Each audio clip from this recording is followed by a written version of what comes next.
सोचूंगा, क्योंकि डिस्क्रिप्टिव में आप लोगों को फिर चीटिंग करने का मौका मिल जाता है। फिर देखेंगे कि एमसीक्यूज बनाने हैं कि नहीं, फिलहाल तो अभी नहीं है माइंड में ऐसा कुछ।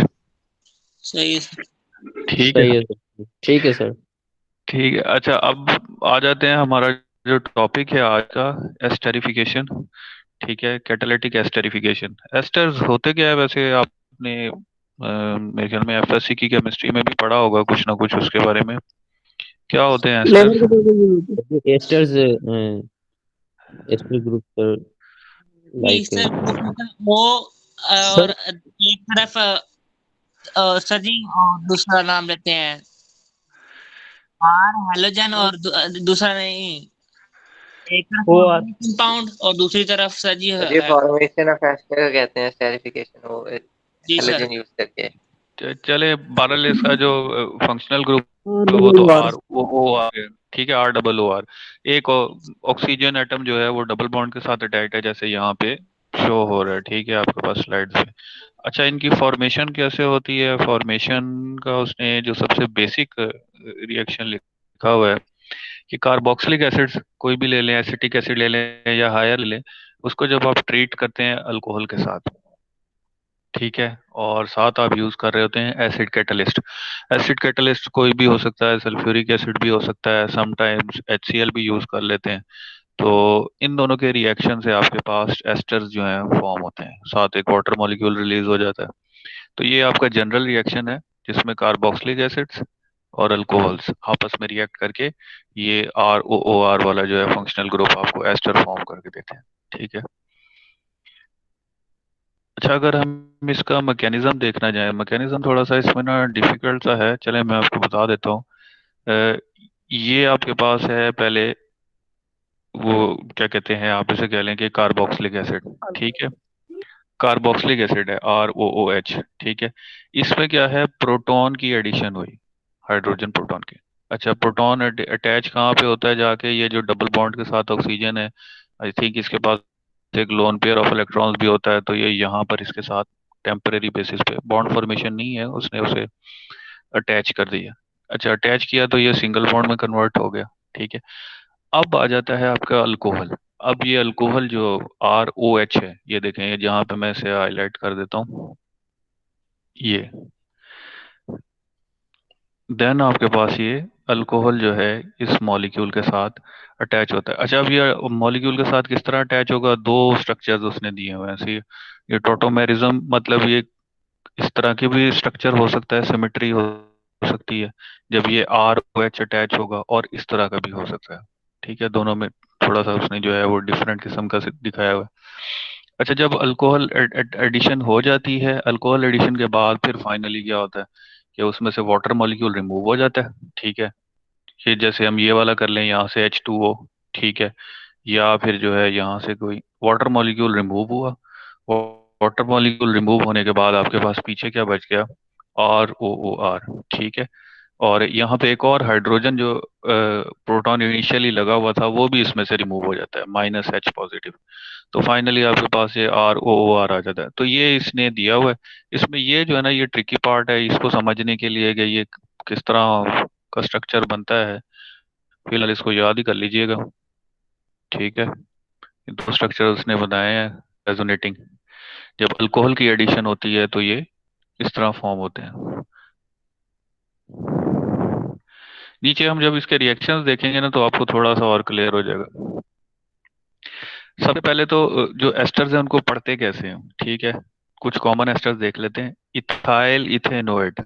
अच्छा, जो ये सिंगल बॉन्ड ऑक्सीजन के साथ कनेक्टेड होगा, उसको हम पहले लिखते हैं नाम में।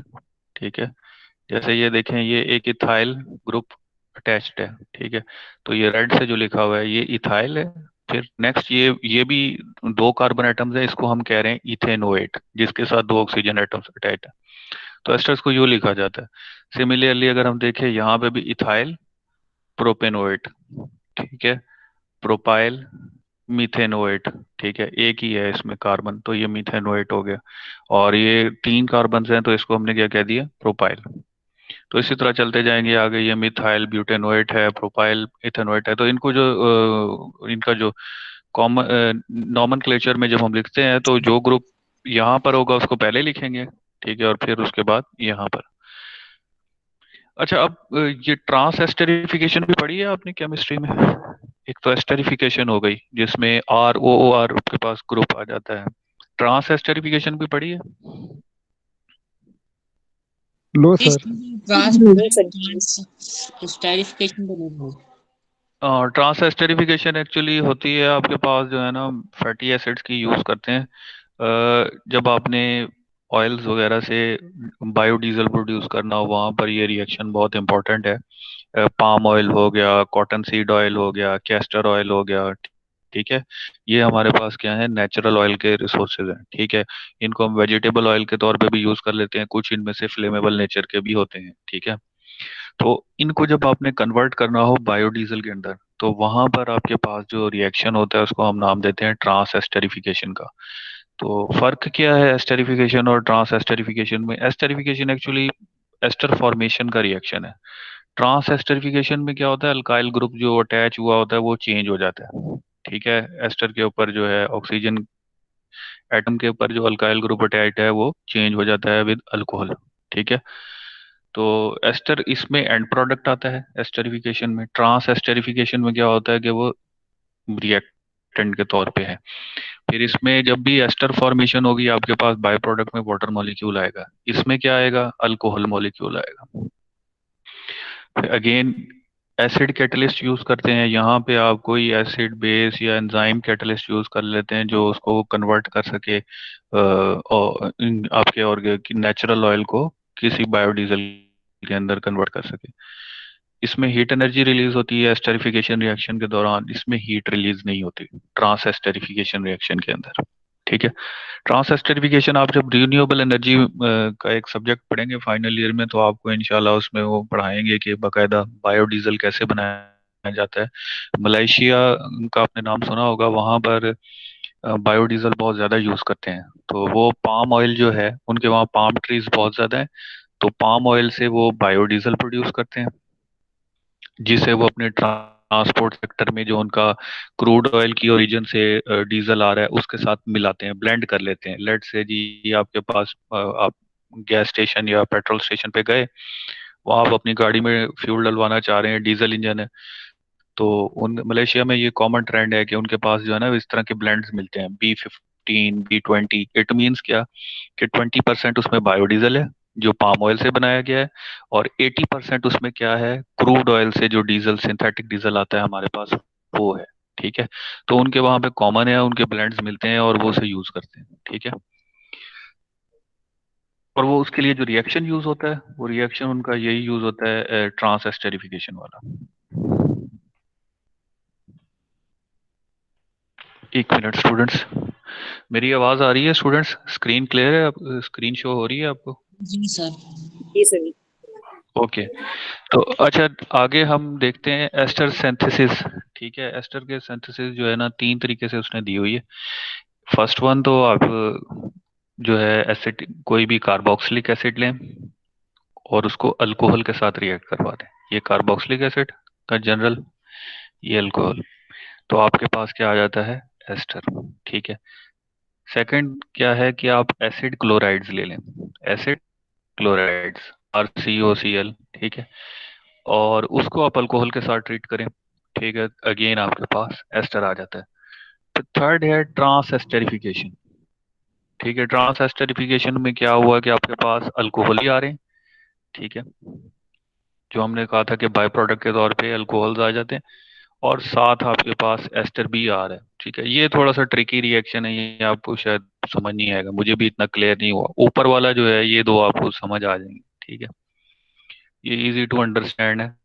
ये जो थर्ड वन उसने लिखा हुआ है ये थोड़ा सा मुश्किल है।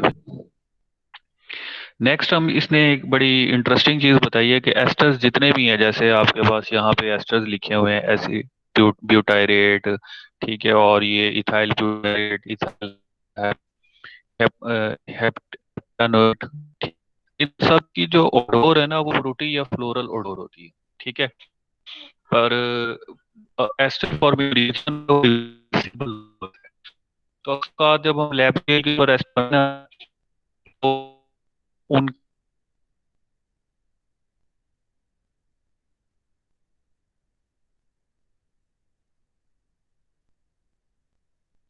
सर जी आपकी वॉइस नहीं आ रही सर।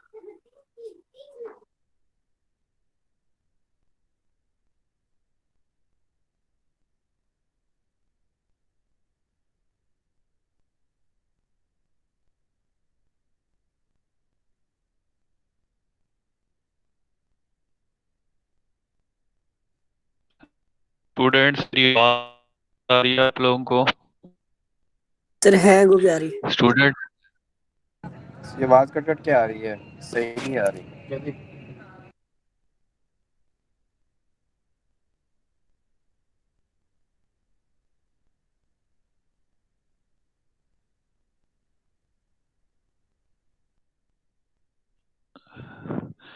फ्रूटी या फ्लोरल ओडोर होता है इसका, आपके एस्टर्स का। पर क्योंकि इनका रिएक्शन रिवर्सिबल होता है और लैब स्केल पे बहुत कम क्वांटिटी में प्रोड्यूस होते हैं ना, तो उस वजह से जो कार्बोक्सिलिक एसिड बचा हुआ होता है उसका ओडोर मतलब ज्यादा फील हो रहा होता है। इनका इतना फील नहीं हो रहा होता उस एस्टर के रिएक्शंस हैं कुछ बेसिक। जैसे फर्स्ट वन है हाइड्रोलिसिस का। ठीक है, आपके पास एस्टर कौन सा है? Ethyl benzoate. ठीक है, ये हो गया आपके पास इथाइल ग्रुप, इसको हमने पहले लिख दिया। और ये जो बाकी अटैच है ये क्या है? ये बेंजोएट है। ठीक है, तो इथाइल बेंजोएट की अगर हम हाइड्रोलिसिस करें तो हमारे पास क्या आ रहा है? इथाइल एथेनॉल आ रहा है। ठीक है, इथाइल अल्कोहल कह लें या एथेनॉल इसका कॉमन नेम है। और साथ आपके पास ये बेंजोइक एसिड आ रहा है। ठीक है, बेंजोइक के COOH वाला। नेक्स्ट हम देखें अमाइनोलिसिस जो है उसके अंदर आपको अगेन उसने एक एग्जांपल दी, मिथाइल आइसोब्यूटायरेट। तो ये मिथाइल हो गया ग्रुप। और ये जो है देखें 4 कार्बन एट, तो इट मींस ब्यूटेन, ब्यूट वाला ही आएगा। और आइसो क्योंकि ये ब्रांच्ड है, ठीक है, स्ट्रेट चेन नहीं है, तो आइसोब्यूटायरेट। ठीक है, इसमें अगर हमने अमोनिया की एडिशन की तो आपके पास मिथाइल ग्रुप रिप्लेस हो जाएगा अमाइन ग्रुप के साथ, और आपके पास आ जाएगा मेथनॉल अल्कोहल। अगेन अल्कोहल की जनरेशन होगी। तो अल्कोहलाइसिस जो है उसमें भी इसी तरह दिया हुआ है, इथाइल एसीटेट है। ठीक है, और आपके पास बन रहा है साइक्लोपेंटाइल एसीटेट, और साथ आपके पास एथेनॉल जनरेट हो रहा है। ठीक है, अच्छा अब ये हाइड्रोलिसिस, अमाइनोलिसिस और ये अल्कोहल, इसमें क्या है? Addition of that compound. यहाँ पे हाइड्रोलिसिस में हाइड्रोजन की एडिशन, ठीक है, वाटर मॉलिक्यूल की एडिशन जिसमें हाइड्रोजन प्रोटॉन भी है और हाइड्रोक्साइल ग्रुप भी है। ठीक है, अमाइनोलिसिस में अमोनिया की एडिशन, फिर ठीक है अल्कोहल, इसमें जो है अल्कोहल की एडिशन, ये वाला अल्कोहल जो है एरोमेटिक अल्कोहल है ये। ठीक है, और नेक्स्ट जो है आपके पास क्या है? Reaction with Grignard reagent. ये थोड़ा सा ट्रिकी है, इसको भी देख लेते हैं। एसर दिया हुआ है आपको जनरल, ठीक है, RCOOR। अच्छा, ये ग्रिग्नार्ड रिएजेंट के अंदर क्या होता है? एक तो आपके पास ये मैग्नीशियम आ गया। एक्स का मतलब कोई भी हैलोजन अटैच्ड हो, ठीक है, ब्रोमीन, क्लोरीन, फ्लोरीन, फ्लोरीन, कोई भी चीज जो है उसको वो हैलोजन को वो किससे रिप्रेजेंट कर रहा है? से। और आर आपके पास क्या होगा? आर आपके पास होगा अल्काइल ग्रुप। ठीक है, अच्छा अब इसमें इसने जो रिएक्शन दिया हुआ है इसमें दो डायरेक्शंस दी हुई हैं। पहले क्या है जी? न्यूक्लियोफिलिक एसाइल सब्स्टिट्यूशन है, कीटोन बन गया। फिर उसके बाद जो है अगेन उसके साथ रिएक्ट कर रहा है, ये है। या फिर ये दोनों हैं, और फाइनली आपके पास ROH आ रहा है, और एक अल्कोहल आ रहा है जो आप कह सकते हैं कि टर्शरी अल्कोहल है, ब्रांच है। एक ही कार्बन एटम के साथ 3 अल्काइल ग्रुप अटैच है। ठीक है, एक कार्बन एटम के साथ 3 अल्काइल ग्रुप अटैच है, तो ये मतलब टर्शरी अल्कोहल कह सकते हैं आप इसको। ठीक है, इसकी एग्जांपल दी हुई है उसने सेम, जो ऊपर रिएक्शन विद एस्टर का रिएक्शन विद ग्रिग्नार्ड रिएजेंट, उसकी उसने एक एग्जांपल दी हुई है, वो थोड़ा इजी टू अंडरस्टैंड। एस्टर कौन सा यूज किया उसने? Methyl butanate, butanoate, methyl butanoate. अच्छा, और उसके साथ उसने जो रिएजेंट कौन सा यूज किया ग्रिग्नार्ड? वो है phenyl magnesium bromide. Phenyl magnesium bromide, phenyl आपका ये हो गया।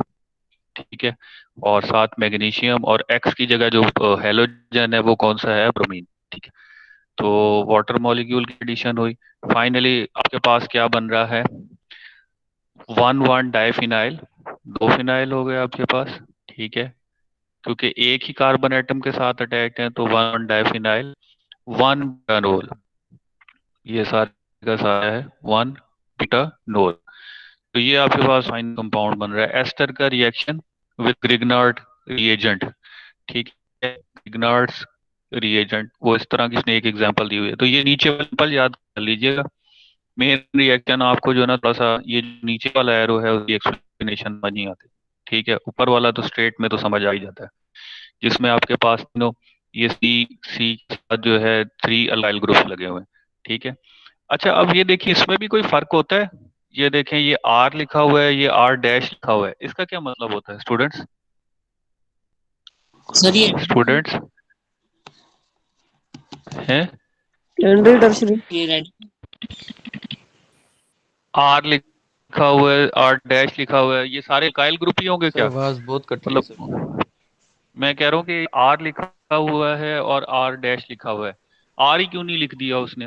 नीचे देखें, अगर हम एग्जाम्पल के इसको देखें तो आर टर्श मीन्स हम कह सकते हैं कि आर मीन्स हम कहते हैं स्ट्रेट चेन है यहाँ पे।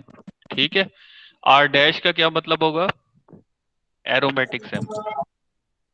ठीक है सर। ठीक है, तो थोड़ा सा डिफरेंस होता है नोटेशंस में, आर डैश भी मिलेगा, डबल डैश भी मिलेगा आपको समटाइम्स।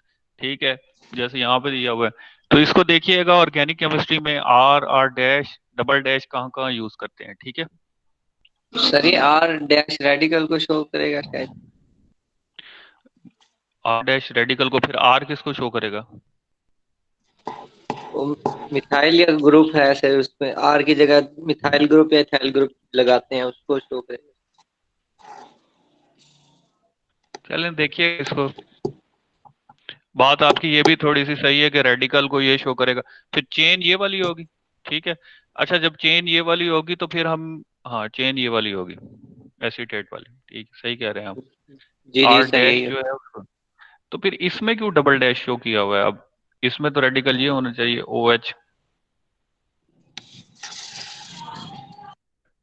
इसमें ये देखिएगा कि आर, आर डैश और डबल डैश, इन तीनों में नोटेशंस में फर्क क्या है? ठीक है, जब आप जनरल रिएक्शंस लिखते हैं ऑर्गेनिक केमिस्ट्री के, तो इन तीनों में फर्क क्या है? अच्छा नेक्स्ट हम चले जाते हैं फिर रिडक्शन के रिएक्शंस हैं, कुछ कैटालिटिक रिडक्शन के यहाँ पे दिए हुए हैं। ये एस्टर है जनरल, तो hydrogen in the presence of nickel catalyst, NR. ठीक है, और नीचे उसने थोड़ा सा एक रिएक्शन को एलेबोरेट किया हुआ है। ठीक है, कॉपर ऑक्साइड हो गया, ठीक है, कॉपर क्रोमेट हो गया, उनकी प्रेजेंस के अंदर जो है ये रिएक्शन होगा। एक एग्जांपल दी हुई है, आइसोप्रोपाइल ब्यूटाइल है। ठीक है, आइसोप्रोपाइल ब्यूटाइल, वो किस में कन्वर्ट हो रहा है, दो अल्कोहल्स में, आइसोब्यूटाइल अल्कोहल, आइसोप्रोपाइल अल्कोहल। जब कैटालिटिक रिडक्शन होती है तो दोनों अल्कोहल्स में कन्वर्ट हो जाते हैं। ठीक है, यहाँ पे मेन रिएक्शन में भी अल्कोहल्स में कन्वर्ट हो रहा है। तो इसी तरह वो जो दोनों चेन्स हैं, ये ब्यूटायरेट वाला ब्यूटाइल अल्कोहल में, और प्रोपाइल वाला प्रोपाइल अल्कोहल में, तो दो अल्कोहल्स आ जाते हैं आपके पास जब कैटालिटिक रिडक्शन होनी है एस्टर की। फिर को केमिकल रिएक्शंस दिए हुए हैं। ठीक है, इसको फिलहाल इग्नोर कर दें, इसकी मुझे इतनी सिग्निफिकेंस मिली नहीं। बहरहाल देखना चाहें तो देख सकते हैं कि ये लिथियम का कोई कैटलिस्ट है, लिथियम एल्युमिनियम। ठीक है, और उसकी प्रेजेंस में अगर रिएक्शन होगा, अगेन वो दो अल्कोहल्स यील्ड कर रहा है। ठीक है, क्लेजन कंडेंसेशन है, इसका रिएक्शन नहीं दिया। अब आ जाते हैं केमिस्ट्री ऑफ रिएक्शन, के एस्टर फॉर्मेशन के जो रिएक्शन है उनकी केमिस्ट्री क्या है। आप जब भी एस्टर प्रोड्यूस करें कार्बोक्सिलिक एसिड से, तो एक तो अल्कोहल के साथ जो है ना, आप कार्बोक्सिलिक एसिड को हीट करते हैं इन the presence of acid catalyst. अब एसिड कैटलिस्ट कौन सा यूज हो सकता है, कंसंट्रेटेड सल्फ्यूरिक एसिड यूज हो सकता है, हाइड्रोजन क्लोराइड गैस यूज हो जाती है इन सम केसेस। ठीक है, तो फिर हाइड्रोजन क्लोराइड में उसने फर्दर लिखा है कि एरोमेटिक एस्टर्स आएंगे। ठीक है, जिसमें बेंजीन रिंग हो या रिंग स्ट्रक्चर हो। The esterification reaction is both slow and reversible. अब ये दो चीजें हैं कि आपके पास स्लो और रिवर्सिबल होता है। तो अगर आप लैब में कर रहे हैं और बहुत कम क्वांटिटी में बस क्वालिटेटिवली देखना चाह रहे हैं कि भाई मैं ये वाला एस्टर प्रोड्यूस करके देख लूं, आप क्या करेंगे, एक टेस्ट ट्यूब लेंगे। ठीक है, टेस्ट ट्यूब के अंदर आप जो है वो उसे उसके अंदर दोनों क्वांटिटीज डाली आपने। ठीक है, स्मॉल क्वांटिटीज ऑफ आपने सल्फ्यूरिक एसिड डाल दिया, कार्बोक्सिलिक एसिड का कोई एसिटिक एसिड डाल लिया, साथ आपने थोड़ा सा उसके अंदर अल्कोहल डाल लिया, और उस टेस्ट ट्यूब को आप जो है हीट करेंगे वाटर बाथ के अंदर। डायरेक्ट हीट नहीं, वाटर बाथ के अंदर आप हीट करें, हॉट वाटर बाथ के अंदर फॉर सेवरल मिनट्स। रिएक्शन होगा, आपके पास जो है एस्टर फॉर्मेशन हो जाएगी। ठीक है, तो अब एस्टर फॉर्मेशन जो है, क्योंकि ये रिएक्शन बड़ा स्लो है और रिवर्सिबल है, तो आप उसकी स्मेल को महसूस नहीं कर सकेंगे उस टेस्ट ट्यूब से। आपको ज्यादा जो स्मेल आएगी वो कार्बोक्सिलिक एसिड की आ रही है, या जो एसिड डाला हुआ था आपने। ठीक है, तो आप उसको फिर सिम डिटेक्ट करने का तरीका क्या है कि अब एस्टर फॉर्मेशन हो गई है या नहीं हुई। आप उसे बीकर में डालें। ठीक है, मैं लिए थोड़ा सा इस मिक्सचर को डाल, तो एस्टर जो है ना ज्यादातर नहीं होते। तो वो क्या करेंगे, आप वो वाली लेयर को साफ कर लें और आपके पास जो एस्टर हुआ है वो आप उसे सेपरेट सकते हैं। ठीक है, ये तो था लैब के अंदर, अगर आप बहुत कम डी के अंदर जो है एस्टर प्रोड्यूस करना है। लार्ज स्केल पे सर क्या ये करते हैं? ठीक है, सर एस्टर फॉर्म हो जाएगा तो मतलब लार्ज हम पता कैसे हाँ चलता हाँ, लैब के अंदर? मैंने बताया ना आपको कि एस्टर फॉर्मेशन हुई कि नहीं हुई टेस्ट ट्यूब के अंदर, उसको तरीका निकालने का ये आपने आपने क्या किया, एक टेस्ट ट्यूब ली सबसे पहले। ठीक है, उसके अंदर आपने कोई एसिटिक एसिड डाल दिया, लेट से आपने 5 ml ठीक है। डाल दिया। एसिटिक ठीक एसिड है किसको शो कर रहा है? कार्बोक्सिलिक एसिड ग्रुप वाला। साथ आपने उसमें जो है कोई अल्कोहल डाल दिया, मेथनॉल या एथेनॉल डाल दिया। ठीक है, वो दूसरा ठीक है रिएक्टेंट सर। हो गया। फिर आपको एसिड कैटलिस्ट देना है, कुछ आपने उसमें सल्फ्यूरिक एसिड ऐड कर दिया, तीनों चीजें ऐड कर दी। अब आपने वाटर बाथ जो होता है उसके अंदर हीट करना शुरू कर दिया। हीट किया 15 ठीक है सर।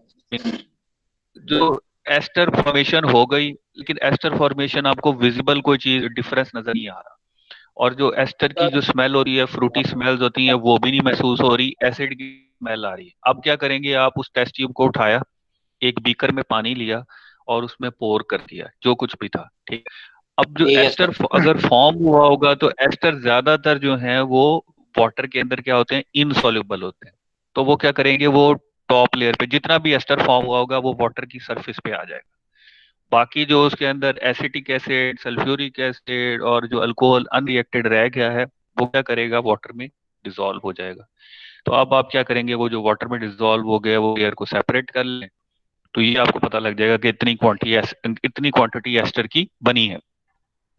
ये उसने एक तरीका बताया ठीक हुआ है कि लैब स्केल पे आप इस तरह कर सकते हैं। ठीक है, ठीक है तो सर। और सर ये कहते हैं जब एस्टर फॉर्मेशन होती है तो वो फ्रूटी स्मेल भी इवॉल्व होती है जिससे पता चल जाता है कि भी एस्टर फॉर्मेशन हो चुकी है। फ्रूटी स्मेल हाँ होती है, वो उसने लिखा है कि फ्रूटी स्मेल होती है, पर अक्सर औकात क्योंकि रिएक्शन स्लो होता है और रिवर्सिबल होता है ना, इक्विलिब्रियम आ गया इसमें, तो वो जो कार्बोक्सिलिक एसिड बचा रह जाता है ना, उसकी स्मेल ज्यादा तेज होती है। ठीक है, स्ट्रांग होती है, तो वो उसको मास्क कर लेती है, आपको कम महसूस होगा कि जी वो फ्रूटी स्मेल आए। ठीक है, तो आपको ज्यादातर वो एसिड की ही स्मेल आ रही होती है। ठीक है, चले ये ठीक है इसके एक सर। इशू है इसमें। ठीक है, ठीक है सर। जब आप सेपरेट कर लेंगे उसको लेयर को, फिर आपको हो सकता है कि फिर आपको वो फ्रूटी स्मेल आए उसमें से। ठीक है, लेकिन जब वो मिक्सचर के अंदर ही पड़ा हुआ है, टेस्ट ट्यूब के अंदर ही, फिर वो जो है ना वो उसकी स्मेल को डोमिनेट कर जाएगी, एसिड की स्मेल। ठीक है ठीक है, सर।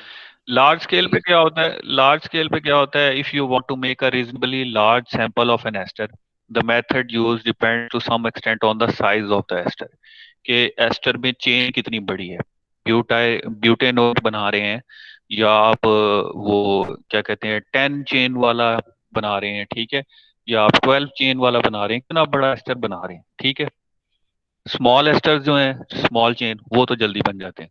ठीक है, to make a small ester like ethyl ethanoate you can gently heat a mixture of ethanoic acid. ठीक है, ये आपका कार्बोक्सिलिक एसिड हो गया और इथेनॉल हो गया। ठीक है, तो आप इन दोनों को हीट करें, आपके पास जो है क्या आ जाएगा, ethyl ethanoate in the presence of sulphuric acid. और फिर उसके बाद उसे डिस्टिल ऑफ कर लें ताकि एस्टर आपके पास आ जाए, सेपरेट कर लें। अच्छा, जब this prevents the reverse reaction happening, it works well because the ester has the lowest boiling point of anything present. The ester is the only thing in the mixture which does not form hydrogen bonds and so it has weakest intermolecular forces, जिस वजह से जो है ये hydrogen bond नहीं बनाती, तो इस वजह से वाटर में इनसॉल्युबल है। हमने सॉल्यूशंस में देखा था कि वाटर में ज्यादातर चीजें वही सॉल्युबल होते हैं जो हाइड्रोजन बॉन्ड्स बना लें, जैसे NaCl है। तो इस वजह से वाटर के एस्टर की सॉल्युबिलिटी कम है। ठीक है, larger esters tends to form more slowly. वो जो लार्ज चेन वाले हैं, पेंटेन, हेप्टेन, मतलब डेकेन, उन वाले जो हैं वो अगर आपने एस्टर बनाने हैं तो वो स्लोली बनते हैं। ठीक है, it may be necessary heat the reaction mixture under flux for some time. तो आप क्या करेंगे, रिएक्शन हुआ, उसमें से कुछ निकाला, फिर निकाल के वो जो हीट किया, वेपर्स बने, उनको दोबारा रिसर्कुलेट कर दिया, वेपर्स बने, उनको दोबारा रिसर्कुलेट कर दिया। इसको कहते हैं हम रिफ्लक्स, ताकि जो है हमारा जो है अच्छी तरीके से रिएक्शन हो जाए। ठीक है, और इक्विलिब्रियम जो है उसको हम चेंज करते रहें ताकि फॉरवर्ड रिएक्शन जो है ना हमारा ज्यादा से ज्यादा हो, एस्टर फॉर्मेशन ज्यादा से ज्यादा हो। तो ये एक काम करना पड़ता है। ठीक है, the asters can be separated from the carboxylic acid, alcohol, water and sulphuric acid in mixture of freshener distillation. अच्छा, नीचे उसने ना दो कॉमन एस्टर्स जो है उनकी फॉर्मेशन दी हुई है, कौन कौन से हैं। एक है इथाइल एसीटेट, ठीक है, और दूसरा है आपके पास एन ब्यूटाइल एसीटेट। ठीक है, अच्छा, अब इन दोनों के जो हैं क्या क्या उसने पहले बैच प्रोसेसेस दिए हैं कि अगर आपने बैच प्रोडक्शन लेनी हो, ठीक है, तो क्या कंडीशंस रखेंगे आप, और फ्लो शीट दी हुई है। और फिर उसने क्या किया हुआ, इन्हीं दोनों की प्रोडक्शन पर कॉन्टिन्यूस प्रोसेस। ठीक है, कॉन्टिन्यूस प्रोसेस में आपके पास मिथाइल एसीटेट और साथ क्या है आपके पास, ठीक है, इथाइल एसीटेट, ये सॉरी, कॉन्टिन्यूस में उसने मिथाइल और इथाइल एसीटेट का दिया हुआ है, बैच के अंदर उसने एक डिफरेंट का दिया हुआ है। एक तो उसने दिया है आपके पास एन ब्यूटाइल एसीटेट और दूसरा आपके पास दिया हुआ है इथाइल एसीटेट। तो इथाइल एसीटेट को पहले देख लेते हैं। Typical plant configuration for production of ethyl acetate as a low boiling overhead product relative to water is shown। अच्छा, ये तो डायग्राम में हो गया। The esterification reactor is a cylindrical tank। ठीक है, ये सिलेंड्रिकल टैंक है जिसके अंदर आपने एस्टरिफिकेशन करनी है, और still pot heated bye close coil steam pipe. मतलब उसके अंदर एक कॉइल होगी जो जिसमें स्टीम सर्कुलेट कर रही है ताकि उसको हीट कर सके। The reactor is charge with 95% ethanol, ठीक है, और कंसंट्रेटेड सल्फ्यूरिक एसिड। ठीक है जी, और टेम्परेचर जो है उस यहाँ पे क्या दिया हुआ है, temperature at the top of the fractionating column is 70 degree C। और वो हमें एक एजियोट्रॉपिक मिक्सचर्स आपने पढ़े हैं वैसे कोई, एजियोट्रॉपिक वर्ड सुना है आपने, एजियोट्रॉपिक मिक्सचर्स क्या होते हैं, उसे पढ़े जो है सर। क्या फर्क होता है एजियोट्रॉपिक मिक्सचर्स में, क्या सेपरेशन मुश्किल होती है या आसान होती है।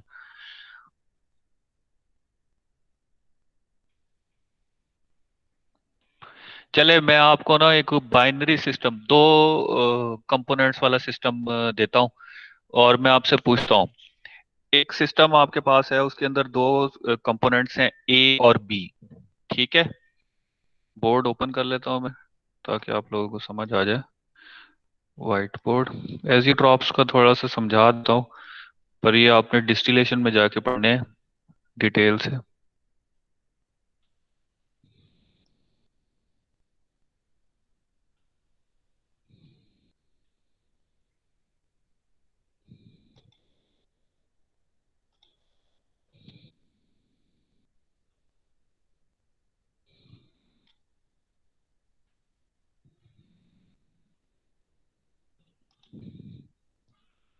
ओके, तो स्टूडेंट्स बोर्ड शो हो रहा है आपके पास? जी सर। एक मिनट, ये क्रिएटिंग अ जैम। हाँ जी। तो मैं आपको कहता हूँ कि आपके पास ना, आप लैब में गए, एक मिक्सचर पड़ा हुआ है, उसमें दो कंपोनेंट्स हैं, ए और बी। ठीक है, बाइनरी सिस्टम है। बाइनरी मीन्स उसमें दो कंपोनेंट्स हैं। अच्छा, ए का बॉइलिंग पॉइंट है 50 और बी का बॉइलिंग पॉइंट है 100। आप उसे डिस्टिलेशन करके बॉइलिंग पॉइंट के डिफरेंस के ऊपर सेपरेट कर लेंगे इजीली? कर लेंगे ना इजीली? जी सर। जी सर। ठीक है, क्योंकि उनका जो बॉइलिंग पॉइंट का डिफरेंस है वो ज्यादा है। अब मैं आपको कोई दूसरा केस दे देता हूँ जिसमें क्या है, ए और बी दो कंपोनेंट्स हैं। ठीक है, और दोनों का जो बॉइलिंग पॉइंट है उसका डिफरेंस बहुत कम है। इसका 90 है, ठीक है, इसका 100 है। अब आप जब उसको हीट करेंगे तो आपके पास वेपर स्ट्रीम के अंदर भी ए आ रहा होगा, ठीक है, और जो बॉटम में उसके अंदर बी भी आ रहा होगा। तो सेपरेशन अच्छी नहीं हो पाएगी। ऐसा ही है, जी बॉइलिंग सर। पॉइंट उनके बहुत ज्यादा क्लोज होंगे। ठीक है, तो इस तरह के मिक्सचर्स को हम क्या कहते हैं, एजियोट्रोप मिक्सचर्स। ठीक है, इनके लिए, इनको अगर आप या सिंपल डिस्टिलेशन करना है तो आपके पास सेपरेशन अच्छी आती। आप इन कंपोनेंट्स को सेपरेट नहीं कर सकते on the base of boiling point. इनके लिए फिर हम दूसरी सेपरेट इस्तेमाल करते हैं, जैसे कि लिक्विड एक्सट्रैक्शन है, या फिर जो सेपरेशन टेक्निक के साथ सॉल्वेंट यूज कर लिया जो ए बी को तो सॉल्युबल है। ठीक है, लेट से मैंने सी के अंदर जो है ना, सी कोई सॉल्वेंट था, उस मिक्सचर को डाल, बी को डिसॉल्व कर ले, ए को डिसॉल्व ना करे। ठीक है, तो क्या होगा, सेपरेट हो जाएंगे। ठीक है, एजियोट्रोपिक में हमने कर लिया, तो इसको कहते हैं लिक्विड लिक्विड एक्सट्रैक्शन। ठीक है, ये भी आप डिटेल में पढ़ेंगे सारी आगे। तो एजियोट्रोपिक मिक्सचर्स वो होते हैं जिनके बॉइलिंग पॉइंट्स जो है वो बड़े करीब करीब हों। ठीक है, यहाँ पे भी आपके पास वो कह रहा है कि 70 डिग्री सी, ठीक है, एक टर्नरी एजियोट्रोपिक मिक्सचर बन जाता है। इथाइल एसीटेट है, 9% अल्कोहल है, 8% उसमें वाटर है। ठीक है, तो ये स्क्रीन दोबारा मैं आपको शो कर देता हूँ, मेरे ख्याल में दूसरी स्क्रीन शो हो रही है। सर 90 जो था उस पे जो है ए कंप्लीटली एवेपोरेट नहीं हो जाएगा सर? या देखो, 90 पे वो स्टार्ट होता है, मतलब कह लो कि आप बॉइलिंग इवेपोरेशन स्टार्ट हो गई। ठीक है, साथ ही वो जो 100 वाला है उसके भी तो वेपर्स जाना शुरू हो जाएंगे।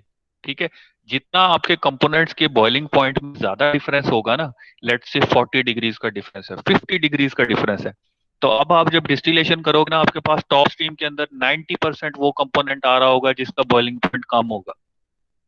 10% कुछ कैरी कैरी फॉरवर्ड वेपर होते हैं जो ऊपर चल हैवी हैवी कंपोनेंट के। ठीक है, या जिसका बॉइलिंग पॉइंट जो है वो ज्यादा। ठीक है, ये हो गया नॉर्मल केस। पर जब आपका जो है दोनों के बॉइलिंग पॉइंट का डिफरेंस ही 5 डिग्री है या 10 डिग्री है, तो क्या होता है कि आपकी बॉटम टॉप स्ट्रीम से जो वेपर आ रहे हैं उसके अंदर जी 40% एक कंपोनेंट है, 50% एक, 60% एक कंपोनेंट है। अब ये कौन सी सेपरेशन हुई? ये तो कोई 10 1%, 15% की सेपरेशन आपने अचीव की। आपने इतनी सारी एफर्ट लगाई तो फायदा कोई नहीं हुआ। ठीक है, तो इट मीन्स कि इस तरह के जो एजियोट्रोपिक मिक्सचर्स हैं, इनका क्या होता है कि वो जो बॉइलिंग पॉइंट के डिफरेंसेस होते हैं कंपोनेंट के, वो बहुत कम होते हैं। ठीक है, तो इसलिए इनको डिस्टिलेशन, इनकी डिस्टिलेशन से हमें इतने अच्छे रिजल्ट्स नहीं मिलते, सेपरेशन कोई बहुत अच्छी नहीं मिलती।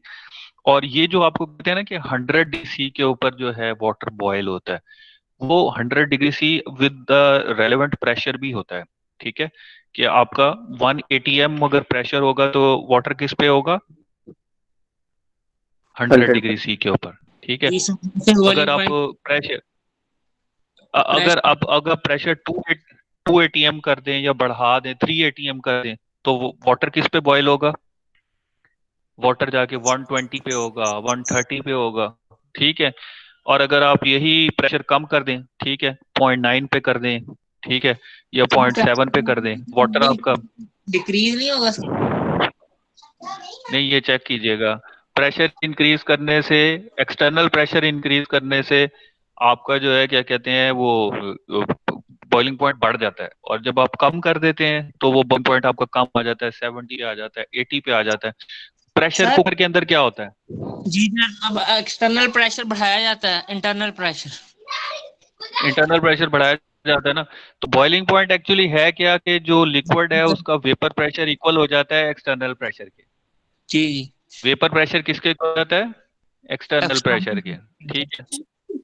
तो वो प्रेशर अगर बहुत ज्यादा कर दिया है तो वो फिर ज्यादा टेम्परेचर पे जाके होगा, कम जी कर सर। दिया है तो जल जाएगा वो, ठीक है। तो ओके हो ये जाएगा। चक्कर है, इसको देखिएगा एजियोट्रॉपिक मिक्सचर बन जाएगा, फिर उसको आपको जो है ट्रीट करना पड़ेगा यहाँ पे, ठीक है। तो ये उसने एक छोटी सी उसकी ना डायग्राम दी हुई है, ये थोड़ी सी क्लियर तो नहीं है लेकिन मैं आपको दिखा देता हूँ। ये आपका एस्टेरिफिकेशन का रिएक्टर जिसको मैं हाईलाइट कर रहा हूँ, ठीक है। अच्छा, इसमें वो क्या क्या एंटर कर रहा था? सल्फ्यूरिक एसिड, ये सल्फ्यूरिक एसिड इंट्रोड्यूस करवा रहा है, ये एसिटिक एसिड, ठीक है। इथाइल एसीटेट बनाना है तो उसने ये इंट्रोड्यूस करवा रहा है, ठीक है। और क्या था आपके पास? और भी कुछ था? एसिटिक एसिड हो गया, कैटलिस्ट हो गया, अल्कोहल भी तो ऐड करना है ना। तो इथाइल अल्कोहल कहाँ से आ रहा है? ये मिनल इथाइल अल्कोहल कहाँ से आ रहा है? ये आ रहा है आपके पास। अच्छा, अब क्या हुआ इसमें? रिएक्शन हुआ, रिएक्शन होने के बाद आपके पास वेपर फेज में क्या जा रहा है? वेपर फेज में ज्यादा इथाइल एसीटेट जा रहा है, वेपर फेज में ज्यादा इथाइल एसीटेट जा रहा है। वो फिर इधर डिस्टिलेशन कॉलम में ले गए, डिस्टिलेशन कॉलम में जाके उसको सेपरेट किया, और ये हमारे पास इथाइल एसीटेट का प्रोडक्ट आ गया। कुछ ने रिफ्लेक्स कर दिया ताकि सेपरेशन अच्छी होती रहे, ठीक है। और ये जो है जो जो अनरिएक्टेड कार्बोक्सिलिक एसिड जा रहे थे वेपर, ठीक है, या रिएक्टेड एसिटिक एसिड और अनरिएक्टेड सल्फ्यूरिक एसिड जा रहा था, वो हमारे पास यहाँ से दोबारा रिसर्कुलेट होकर किस में डाल दिया हमने?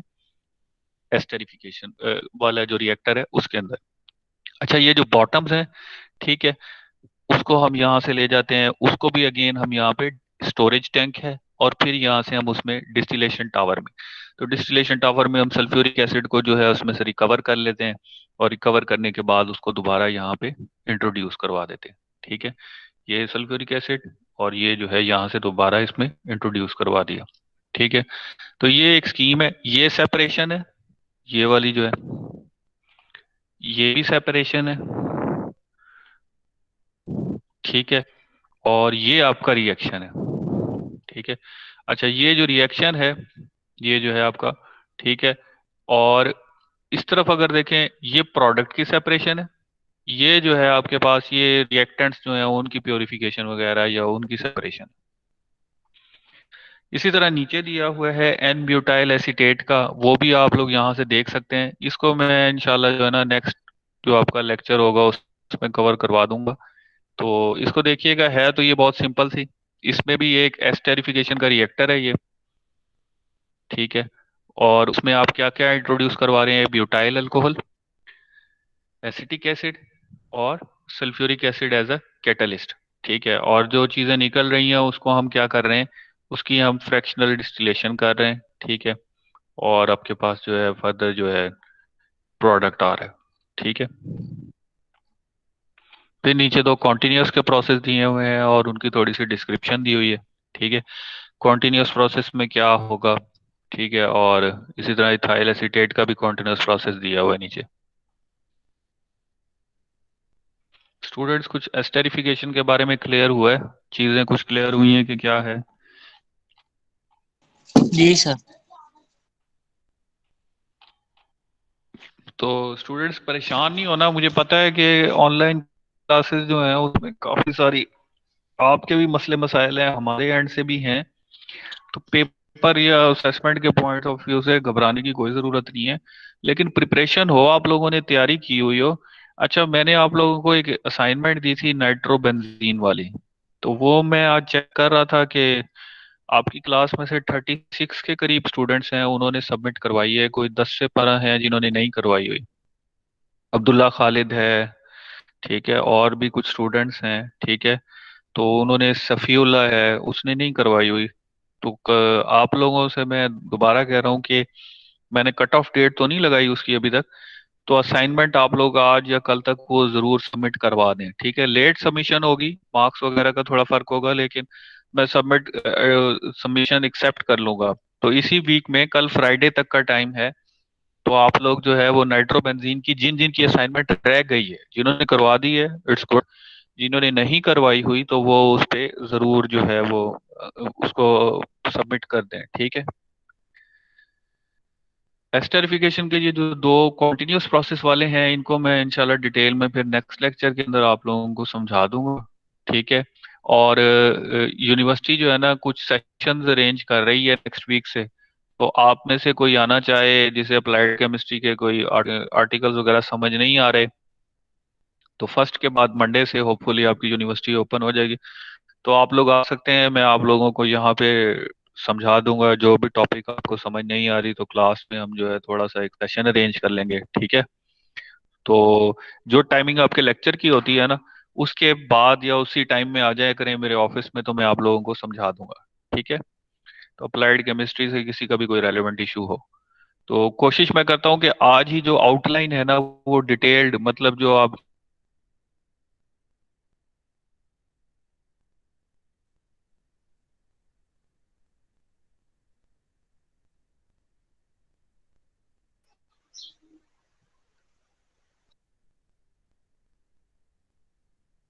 सर जी वॉइस नहीं आ रही सर।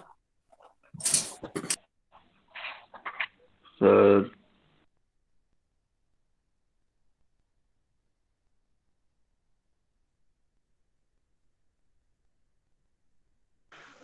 कहाँ गए सर जी?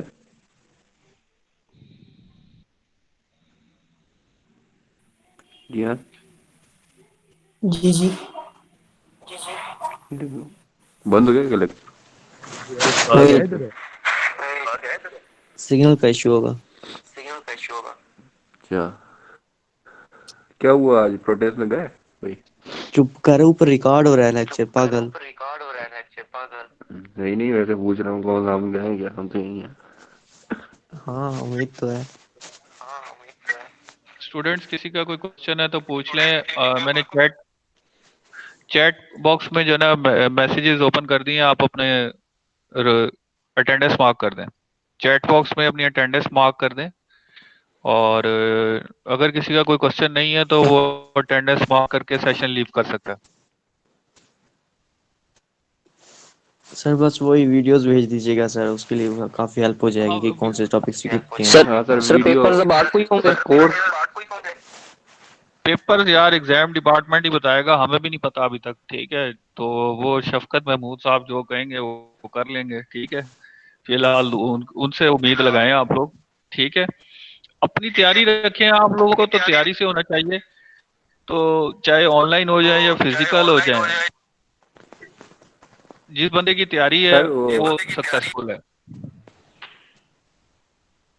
सर ठीक कोर्स है। गाइडलाइन तो बिल सर आप एलएमएस पे कोर्स वीडियो आउटलाइन सेंड कर देते तो मेहरबानी होती सर। वीडियो और गाइडलाइन यार, आप बच्चों वाली बातें करते हैं। कोर्स गाइडलाइन में मैंने आपको आर्टिकल्स बताएगा कोई भी टीचर, ठीक है। आप ऐसे कहते हैं कि बस जो है ना टीचर सवाल भी बताए, फिर असेसमेंट लेने का फायदा ही क्या है, ठीक है। तो आपको मैंने बता दिया कि मेजर पोर्शन आपका है सॉल्यूशंस का, ठीक है। और ये जो इंडस्ट्रियल ऑर्गेनिक केमिस्ट्री है, इसमें से आप समझते हैं कि आपका 75% तक जो है वो पेपर इसी में से बनना है, 70। फिर उसके साथ जो हमने थोड़ा सा कॉम्प्लीमेंट्री है वो हमने मिड से पहले वाला क्रिस्टलाइन मटेरियल्स वाला इंक्लूड कर लिया। तो ये आपका टोटल सिलेबस है, ठीक है। मैं वीडियो कल कौन इसकी सा डिटेल्ड टॉपिक्स है सर? ना वो मैं डिटेल्ड टॉपिक्स इसके एलएमएस पे लिख दूंगा मैं, ठीक है। परेशान नहीं होना, ठीक है मैं वो सर, इसी वीक में लिख दूंगा। सर वीडियोस लाजमी भेज सही दीजिएगा सर, रिकॉर्डेड आज वीडियो मत भी, भेजिएगा सर। रिकॉर्डेड। वीडियोस में भेज देता हूँ, ठीक है। अटेंडेंस जी कर दिया तो सेशन लीव कर दें।